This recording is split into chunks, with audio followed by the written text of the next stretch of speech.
បាទសួស្តីបងប្អូនថ្ងៃនេះខ្ញុំសូមចូលមកវីដេអូថ្មីមួយទៀតដែលខ្ញុំលើកអំពីអត្ថប្រយោជន៍នៃផ្លែក្រូចឆ្មាបងប្អូនស្គាល់ផ្លែក្រូចឆ្មាហើយផ្លែក្រូចឆ្មាគឺជាប្រភេទនៃបន្លែគ្រឿងផ្សំសម្រាប់ម្ហូបអាហារខ្មែររបស់យើងក៏ដូចជាម្ហូបអាហារបរទេសផងដែរបងប្អូនដឹងហើយថាផ្លែក្រូចឆ្មាគឺគេយកវាទៅធ្វើជាទឹកជ្រលក់គេយកវាធ្វើជាគ្រឿងផ្សំសម្រាប់សម្លស្ងោរត្រីស្ងោរមាន់ស្ងោរជើងជ្រូកអញ្ចឹងណាបងប្អូនប៉ុន្តែមិនត្រឹមតែប៉ុណ្ណោះទេផ្លែក្រូចឆ្មាមានអត្ថប្រយោជន៍លើសនឹងទៅទៀតនៅក្នុងរឿងនេះខ្ញុំសូមផ្ដល់ដំណឹងថ្មីស្ដីអំពីផ្លែក្រូចឆ្មានេះជូនមកដល់អស់លោកអ្នកបងប្អូនអ៊ំពូមីងយាយតាឲ្យបានជ្រាបអំពីអត្ថប្រយោជន៍នៃផ្លែក្រូចឆ្មានេះបងប្អូនក៏បានដឹងហើយថាផ្លែក្រូចឆ្មានេះយើងអាចយកមកបរិភោគធ្វើជាទឹកតែក្រូចឆ្មាយកមកបរិភោគសម្រាប់សុខភាពរបស់យើងបានផងដែរក៏ប៉ុន្តែបងប្អូនយើងបើសិនជាបងប្អូនអ៊ំពូមីងយាយតាឈឺជំងឺក្រពះបងប្អូនឈឺជំងឺក្រពះធ្ងន់ធ្ងរបងប្អូនពុំអាចផឹកតែក្រូចឆ្មាបានទេបងប្អូនហើយបើបងប្អូនឈឺជំងឺក្រពះតិចតួចបងប្អូនអាចផឹកតែក្រូចឆ្មាបន្តិចបានហើយវាអាចជួយផ្ដល់នូវអត្ថប្រយោជន៍សម្រាប់សុខភាពរបស់យើងចឹងណាបងប្អូនប៉ុន្តែខ្ញុំក៏សូមបញ្ជាក់ផងដែរថាតែក្រូចឆ្មានេះផ្លែក្រូចឆ្មានេះវាមិនមែនជាឱសថព្យាបាលសុខភាពរបស់បងប្អូនទេហើយបើសិនជាបងប្អូនឈឺជំងឺឈឺសន្លាក់ឬក៏បងប្អូនឈឺជំងឺគ្រុនផ្ដាសាយអីផ្សេងហ្នឹងបងប្អូនត្រូវតែទៅពេទ្យបងប្អូនពុំអាចផឹកតែក្រូចឆ្មានេះឲ្យបាត់ឈឺជំងឺសន្លាក់របស់បងប្អូនយាយតាអ៊ំពូមីងបានទេដូច្នេះបងប្អូនត្រូវដឹងថាតែក្រូចឆ្មាគ្រាន់តែវាជាប្រភេទរុក្ខជាតិមួយដែលជួយសម្រួលអាការៈរបស់បងប្អូនបានខ្លះក្នុងប្រភេទស្រាលតែប៉ុណ្ណោះទេដូច្នេះខ្ញុំសូមអានអំពីអត្ថប្រយោជន៍នៃតែក្រូចឆ្មានេះដូចតទៅនេះតែក្រូចឆ្មាវាផ្ដល់នូវអត្ថប្រយោជន៍ជាច្រើនចំពោះសុខភាពហើយពួកវាអាចបញ្ចូលទៅក្នុងទម្លាប់នៃរបបអាហារប្រចាំថ្ងៃរបស់បងប្អូនបានតាមវិធីជាច្រើនខាងក្រោមនេះគឺជាការបង្ហាញពីវិធីប្រើប្រាស់តែក្រូចឆ្មាសម្រាប់សុខភាពចំណុច A ការវិភាគមួយចំនួនតាក់ទងផ្លែក្រូចឆ្មានិងជំងឺសន្លាក់ខណៈពេលនេះផ្លែក្រូចឆ្មាមិនមែនជាឱសថសម្រាប់ព្យាបាលជំងឺសន្លាក់របស់បងប្អូនទេវាអាចផ្ដល់នូវអត្ថប្រយោជន៍មួយចំនួនដែលអាចជួយគ្រប់គ្រងរោគនៃជំងឺឈឺសន្លាក់បងប្អូនបានមួយចំនួនបានកម្រិតស្រាលតែប៉ុណ្ណោះចំណុចទី1វីតាមីន C និងសារធាតុប្រឆាំងអុកស៊ីតកម្មផ្លែក្រូចឆ្មាវាសម្បូរទៅដោយវីតាមីន C ដែលជាសារធាតុប្រឆាំងអុកស៊ីតកម្មដ៏មានឥទ្ធិពលអាចជួយកាត់បន្ថយការរលាកគឺជាអាការៈឈឺសន្លាក់ហើយនឹងរឹងផ្លែក្រូចឆ្មាពួកវាក៏មានផ្ទុកទៅដោយសារធាតុ flavonoid ដែលមានលក្ខណៈសម្បត្តិប្រឆាំងនឹងការរលាកចំណុចទី2ជាតិទឹកការរក្សាជាតិទឹកគឺជាកត្តាសំខាន់សម្រាប់សុខភាពនៃសន្លាក់ទឹកក្រូចឆ្មាអាចជំរុញឲ្យមានការបង្កើនការទទួលទានទឹកដែលអាចជួយរំអិលសន្លាក់បានល្អចំណុចទី3ការកាត់បន្ថយជាតិអាស៊ីតអុយរិកតាមការសិក្សាខ្លះបានណែនាំថាទឹកក្រូចឆ្មាអាចជួយកាត់បន្ថយកម្រិតអាស៊ីតអុយរិកដែលមានអត្ថប្រយោជន៍ពិសេសសម្រាប់អ្នកដែលមានជំងឺសន្លាក់ GERD ដែលជាប្រភេទនៃជំងឺរលាកសន្លាក់ដូច្នេះបងប្អូនខ្ញុំសូមប្រាប់ណែនាំបងប្អូនផងដែរនៅក្នុងចំណុចទី3នេះគឺគេនិយាយថាតែក្រូចឆ្មាគឺវាជួយកាត់បន្ថយអាស៊ីតអុយរិកហើយបងប្អូនខ្ញុំសូមប្រាប់ផងដែរថាទឹកក្រូចឆ្មានេះខ្ញុំនិយាយអំពីទឹកក្រូចឆ្មាពីផ្លែក្រូចឆ្មារុក្ខជាតិតែប៉ុណ្ណោះមិនមែនជាទឹកក្រូចឆ្មាដែលបងប្អូនបានមកពីផលិតផលផ្សេងនោះទេណាបងប្អូនអញ្ចឹងបងប្អូនត្រូវចាំនៅចំណុចនេះផងដែរចំណុចទី4ការពិចារណា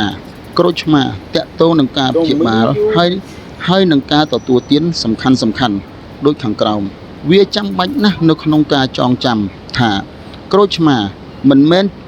ជាការជំនួសការព្យាបាលផ្នែកវេជ្ជសាស្ត្រទេដូច្នេះបងប្អូនចំណុចទី4នេះគឺបានបញ្ជាក់ច្បាស់ហើយថាក្រូចឆ្មាគឺមិនមែនជាឱសថសម្រាប់ព្យាបាលតាមបែបវេជ្ជសាស្ត្រទេគ្រាន់តែក្រូចឆ្មាគឺជាផ្លែរុក្ខជាតិបន្លែម្យ៉ាងជាគ្រឿងផ្សំម្យ៉ាងដែលបងប្អូនធ្វើជាតែហូបជាប្រចាំថ្ងៃតាមកម្រិតដែលបងប្អូនអាចហូបបានហ្នឹងវាជួយសម្រួលអាការៈសន្លាក់បងប្អូនខ្លះៗតែប៉ុណ្ណោះទេណាបងប្អូនដូច្នេះខ្ញុំសូមអានបន្តមកទៀតខណៈពេលដែលក្រូចឆ្មាអាចផ្ដល់អត្ថប្រយោជន៍មួយចំនួនវាគួរតែជាផ្នែកមួយនៃរបបអាហារដែលមានតុល្យភាពនិងផែនការគ្រប់គ្រងជំងឺរលាកសន្លាក់ទូទៅដូច្នេះបងប្អូននេះគឺយើងអាចដឹងច្បាស់ហើយនឹងបងប្អូននឹងអាចយល់ហើយម្យ៉ាងទៀតវាសំខាន់ផងដែរនៅក្នុងការកត់សម្គាល់ថាផ្លែក្រូចឆ្មាអាចធ្វើប្រតិកម្មជាមួយនឹងថ្នាំព្យាបាលជំងឺរលាកសន្លាក់មួយចំនួនដូច្នេះចាំបាច់ត្រូវ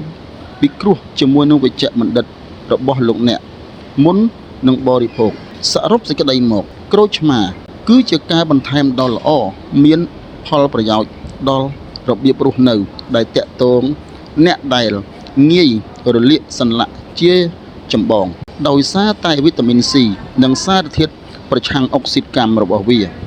ហើយវាមានសមត្ថភាពលើកកម្ពស់ជាតិទឹកទោះយ៉ាងណាក៏ដោយវាជារឿងសំខាន់ក្នុងការប្រឹក្សាយោបល់ជាមួយអ្នកជំនាញផ្នែកថែរក្សាសុខភាព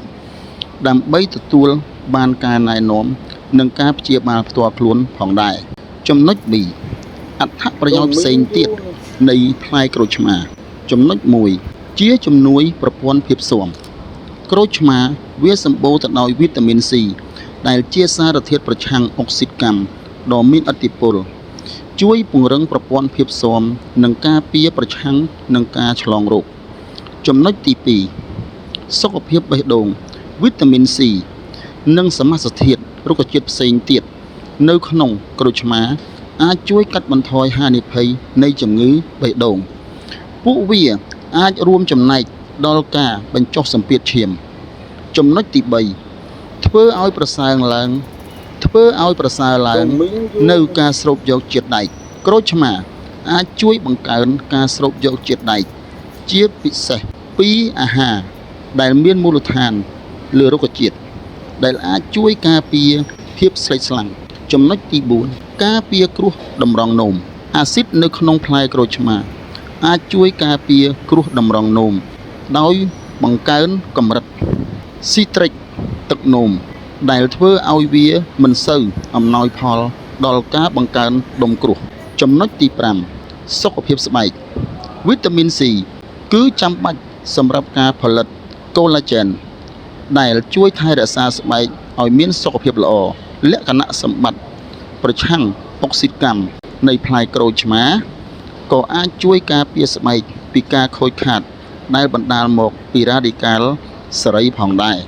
ចំណុចទី 6 សុខភាពរំលាយអាហារជាតិសរសៃរលាយ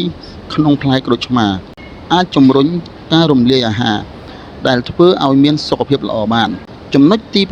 7 ការគ្រប់គ្រងទម្ងន់ផ្លែក្រូចឆ្មាមានកាឡូរីទាបហើយជាតិសរសៃ Fiber ដែលអាចជួយលើកកម្ពស់អារម្មណ៍ឆ្អែតដូច្នេះវាជារឿងសំខាន់ក្នុងការកត់សម្គាល់ថា